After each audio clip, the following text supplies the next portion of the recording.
Жауызды жеңіп, сұлуды одан құтқарған батыр міндетті түрде сол сұлуға үйленуі тиіс. Ертегіде бұдан басқаша болмайды. Алпамыс Гүлбаршынға үйленді. Ой, бәрекелді, той құтты болсын. Ал, қанекей, жақсылап тұрып ән тыңдайықшы. Ал, айтып жібер. Бір жақсы бір әніңді айтшы қане. Қандай керемет жұп, бір-біріне жарасып-ақ тұр ғой.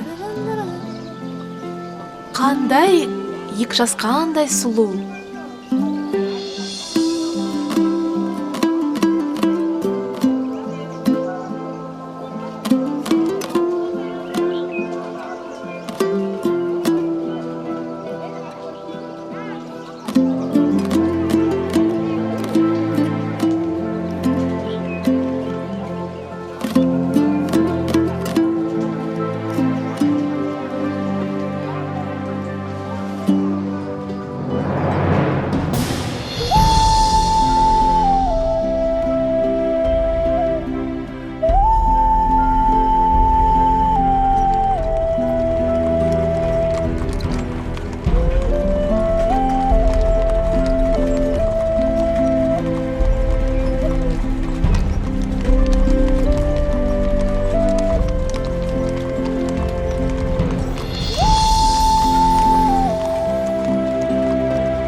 Құдайым-ай, ой Алла, ай қайтсам екен, а? Бұ не болды? Бұ не заман боп кетті өзі? Қап, ай Алла, Алла, ай бәйбіше, мені тонақ кетті. Бар малымды айдап, дүние мүлкімді тиеп әкетті. Мен мұны істегендерді білем, олар қалмақ тайшықтың адамдары. Менің ұлым қайда? Бізді қорғап байлығымды сақтау сол ұлдың міндет емес пе? Міне, өзі де келді. Келдің бе? Басыма қайғы түскенде келдің бе? Мені тойыңмен қуантайын деп бедің? Қайтадан атқа қон. Тайшыға кеткен жылқыларымды қайтар бәкел. Дүние мүлкімді қайтар. Ал егер қайтар алмасаң, сен маған бала, ал мен саған әке болмаймын. Атыңды естігім де келмейді, Алпамыс. Малымды қайтар, тайшыға кеткен жылқыларымды қайтар бәкел. Түсіндің бе? Әке, тоқтай тұр. Мен сенің айтқаныңның бәрін орындаймын. Алдымен менің қалыңдығыммен таныссаңшы. Менің байлығымды қайтарып әкелмей, сені де, қалыңдығыңды да білгім келмейді, Алпамыс. Әке, ашуға салынбай ойланшы, әке. Мен сенен өтінем. Әке. Не? Сен мені үйретпексің бе? Қане, көзіме көрінбе тумай кеткір, Алпамыс.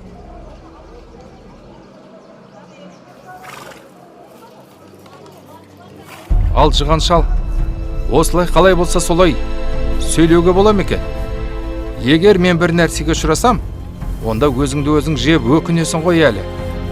Мен сенің жылқыларыңды қайтарып әкелем. Тек сен менің әйелім Гүлбаршынға бас көз бол. Жарай ма, әке? Алпамыс, мені тастамашы. Жаным менің, жалғызым менің. Алпамыс.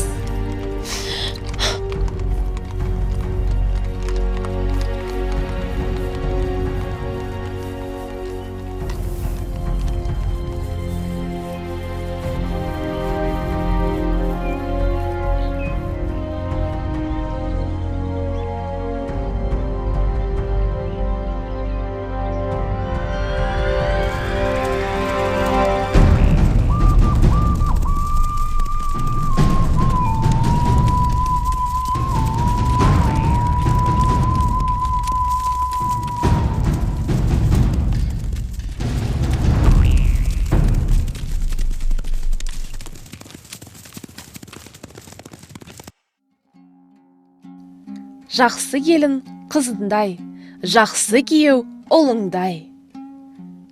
Хорошая невестка, как дочь родная, хороший зять, как сын родной. Жарқын күлкі ашылған гүл, көтеріңкі көңіл төгілген нұр. Веселый смех, распустившийся цвет, настроение хорошее, сияющий свет. Екі жақсы қосылса, ай мен күндей жарасар.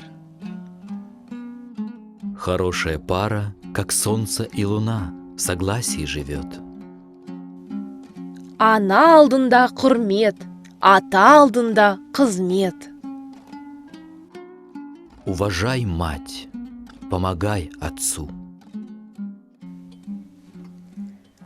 Елгезек екі айтқызбайды.